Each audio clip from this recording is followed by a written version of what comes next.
欢迎来到转型起步智慧工厂白话讲堂。这堂课的题目是讲堂的规划与讲师的背景介绍。这是一篇置顶必读的影片。也就是说，如果你想要了解这一系列课程，我们是如何规划、如何安排与进行，以及呢讲师张超人他的背景资料的话，请务必花个15分钟跟我们走一遭。OK， 有关于整个的转型起步智慧工厂白话讲堂，我们希望能够用一次听得懂，让你们能够一次听得懂 MES、OT、IT 的整合以及数据怎么来怎么用，不再被火星的名词所困扰，让你能够去听得懂、说得出也做得到。OK， 为什么这样说呢？因为智慧制造工厂的生产，老实说，它是一个相对比较封闭的系统。对于很多不在工厂作业的人，或者顾问，或者是刚毕业的学生，他们刚去接触这个产业的内容的时候，时常很容易的被这些专有名词所困惑。我们也常说，制造业可爱的地方跟让人困扰的地方，就是它的虽然是讲制造业，但是不同的产业别，半导体、LED、LCD、长晶、封装、PCB、PCBA、CNC 机械加工、这个化工或者是材料人员，你会发现每个产业它里面的专有名词一堆，而且这些专有名词让你非常非常的困惑，而且这些专有名词往往跨到了，即使在相同产业，到了不同工厂里面去，它名字还不相同。所以呢，对于很多的人会被受到这样困扰。过去呢，在外商工作的时候，我们常跟 ERP 的同仁开会。每次呢开完会的时候呢，那个 ERP 的这些资深的顾问有时候会问 Jones 啊，你们讲的每一句话，不管中文或英文，我们都听得懂，但是把整个文章凑起来，把你所讲话整个凑起来，我们就是听不懂。为什么呢？因为它就是太多太多专有名词。OK，我们在谈的是白话讲坛，但是各位从开始到现在已经听我讲过非常非常多的专有名词，可能这些专有名词已经开始对很多人产生困惑，不过不要紧张哈，这毕竟只是个开场白，未来我们会陆陆续续的把这些专有名词一一安排去做解释。OK， 所以整个课程里面就是说，我们希望能够带到的观点就是说，你是否觉得智慧工厂、工业4.0这些名词听起来很复杂？ MES 啊、EAP、EDA、FDC、SCADA、PLC、AGV、AMR 的 SAIS、OPCUA、Modbus、RABA 的一大堆，根本就是火星文。它不是白话文，它是有一大堆的英文的专有名、英文的首字单字所拼凑出来的，所以没接触过就是不知道。而这系列课程正是为你而设计的。张超人有30年的制造业系统相关的经验，我们会以白话、简单、实务导向的方式，带您从零开始了解智慧工厂的核心概念与实务的应用。不论你是企业的主管，你是 IT 的工程师，或者是顾问，或者是分析师，我们都希望这些课程能够帮助你破除迷思，打通观念与落地实作。有关于张超人的背景介绍：30年的制造经验，专精于 MES 生产自动化、IoT 物联网跟大数据分析等。那目前任职于树溪科技的首席顾问。从过去到现在，我大概是民国84年1995年的时候加入华邦。从 EAP 生产执行制造到这个数据分析，我刚好有资历去历练的，从资料收集自动化到生产执行管理制造到这个数据分析。所以后来陆续在 IBM 的 GBS 做制造业的顾问，在 SaaS 做两岸的大数据的首席顾问，在 PwC 也做过工业4.0的协理。然后前也曾经在上海的一家凯博云担任他们的 CTO， 负责 MES 相关的系统的开发。所以呢，过去这些年来，对于半导体、LCD、LED 机加工等行业，有20多年的制造业相关系统。当然，这之前还有几年非制造业相关经验。所以先熟于整个生产自动化、MES 生产制造系统、EAP、YMS 量力分析、FDG 大数据分析、SCADA Run to Run、SPC、PMS 等这些相关系统的运作与维护。也曾经在一些外商，包括 YDI、MKS 美国公司、ATS 荷兰公司、Candia 新加坡公司等知名的外商担任这些企业相关的顾问。好，那对于两岸制造业的环境啊、现况呢跟挑战都非常了解。那服务过的客户包括 TSMC、台积电啊、华邦、旺宏、友达、奇美、台积电的之前曾经有过的一个 solar 厂，太阳能厂，国抗高通、细品、封装厂、华新丽华，这个算是钢铁跟不锈钢厂跟未来汽车，当初帮他们做的是一个锂电池的一个生产管理，用 SCADA，用中美锡金，这个是一个长金厂。红利这是一个2000年大陆的8寸的 IC 厂，冠捷是一个PCBA 荧幕的组装线它是台商，但是在主要产地是在厦门跟福建等地然后世兰的一个 LED 厂在世兰也是大陆，但是在这个厦门的一个 LED 厂红茂是在上海的一个封测厂。那我的学历是在交通大学的科技管理研究所毕业，这是我的 LINE 跟 WeChat 有兴趣也可以加我好友。这边谈到的是有关于我过去到现在曾经陆陆续续参加过一些大型的研讨会跟学校讲座这边只列出来给大家参考我们这边就不做详细的说明。OK， 回到今天的主题为何开这堂课？因为智能制造的门槛太多，专有名词太多。前面说过了，这些专有名词造成了很多的顾问、跨部门的协商、部门主管内部、外部跟对外的一些相关的一些沟通我们会花很多时间来去介绍整个智能制造的相关的概念，以及相关的这些的资讯的一些名词的介绍跟它是为什么。那包括智能制造的架构太复杂，它的跨度太大。智能制造架构很庞大，是因为说它为了满足生产执行过程中，能够在不停机的情况之下，能够在不影响生产作业的情况之下，去帮助我们的生产作业能够更准确、更清楚的去能够更准确、更清楚的去把生产执行相关的系统给串接起来。那整个的系统架构从 IT 到这个infrastructure系统架构到设备连线，到一些机械的整合机电的整合，所以它跨度非常大。那也包括对制程的了解所以说我们会希望能够去缩短大家学习的时间。那如何去帮忙搭建的所谓 IT 跟 OT 的桥梁？IT 叫 information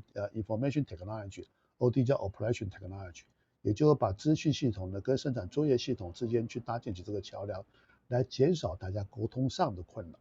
那另外就是智慧经验的传承，毕竟在过去这30多年来的经验，我们也希望说，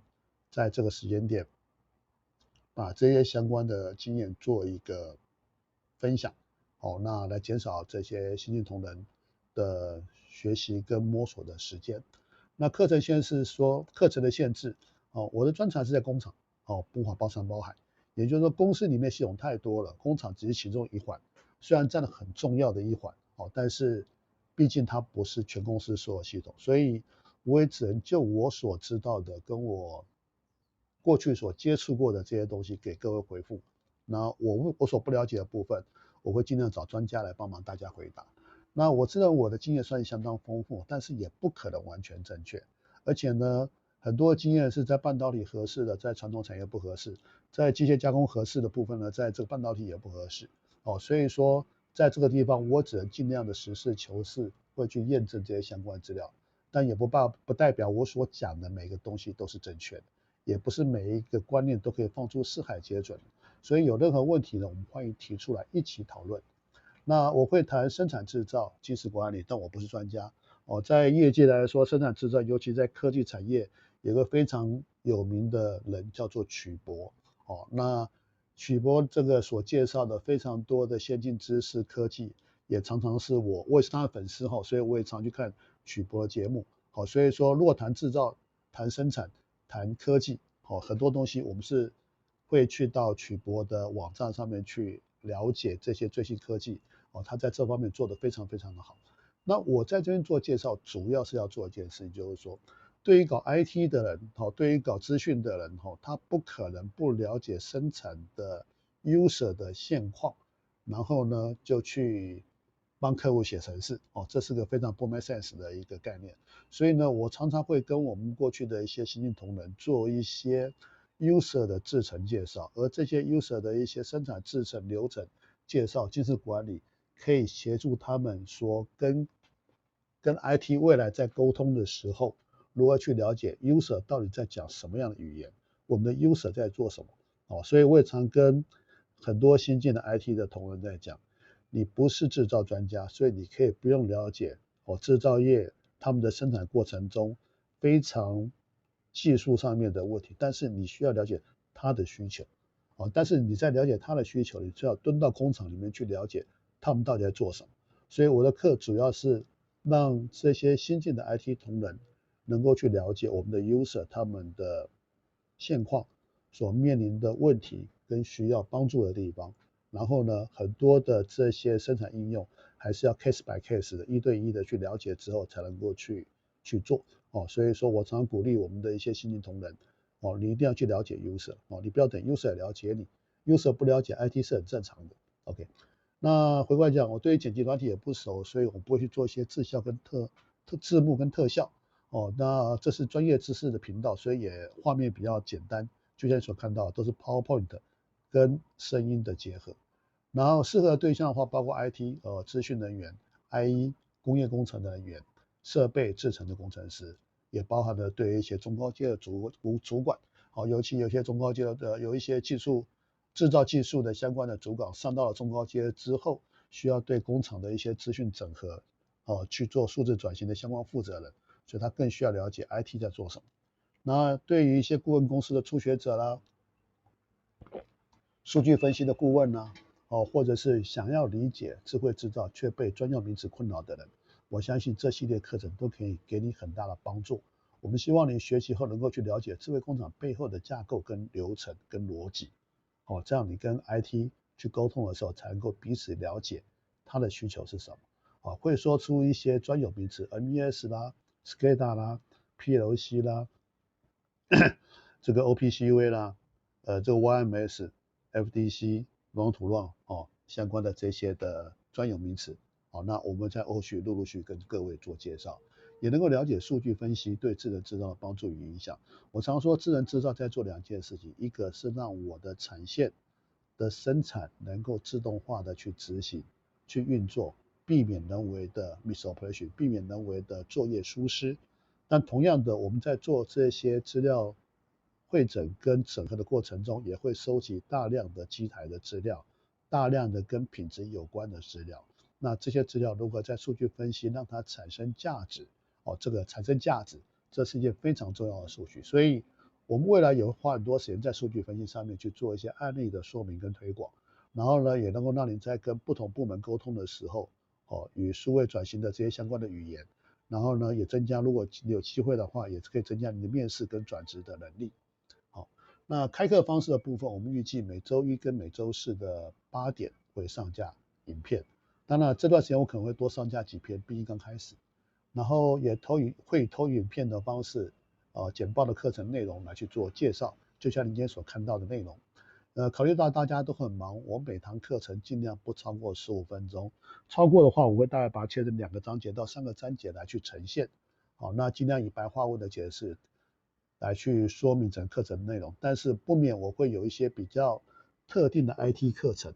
那这个东西我会标示，也就是说这些特定的 IC 课程其实对一般的 user， 尤其制程 user 他未必需要了解所以说如果你看到有这个特定的标示，你觉得这个题目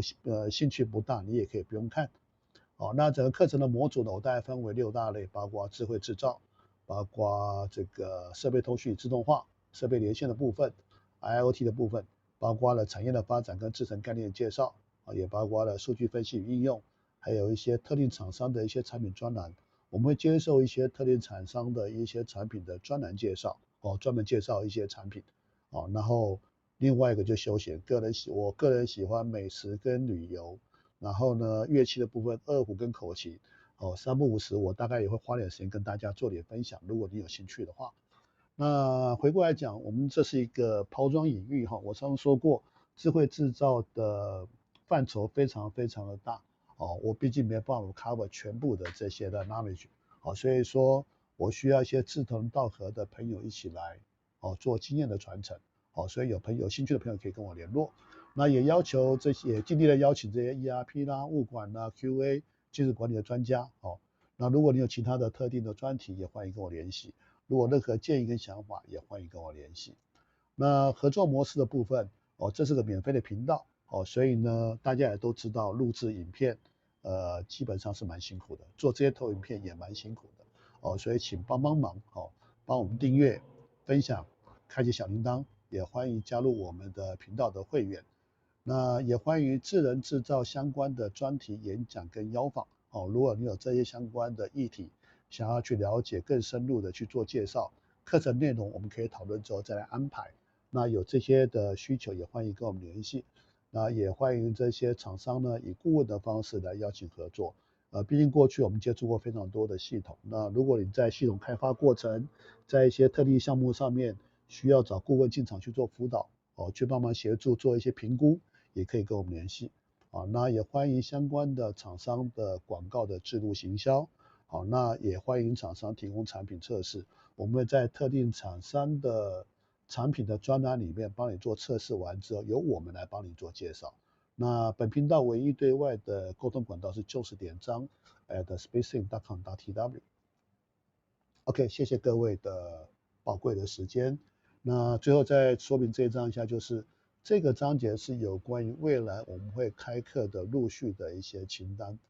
包括课程编号。为什么要有课程编号？就方便大家将来想找的时候可以比较容易去找到。这张表呢，我们会持续的更新，那中间也会提到说某些课程需要一些先修的课程，所以呢，比如说以多元智慧管道的先修课程，就会是在建议是要去把这个置顶的课堂规划与讲师背景介绍先看过类似像这样，我们会去持续的增加。好的，谢谢各位宝贵的时间。那如果对于本频道所介绍的课程内容有兴趣，欢迎随时与我们联系接洽。那也欢迎您开启帮我们订阅、分享，也开启小铃铛谢谢。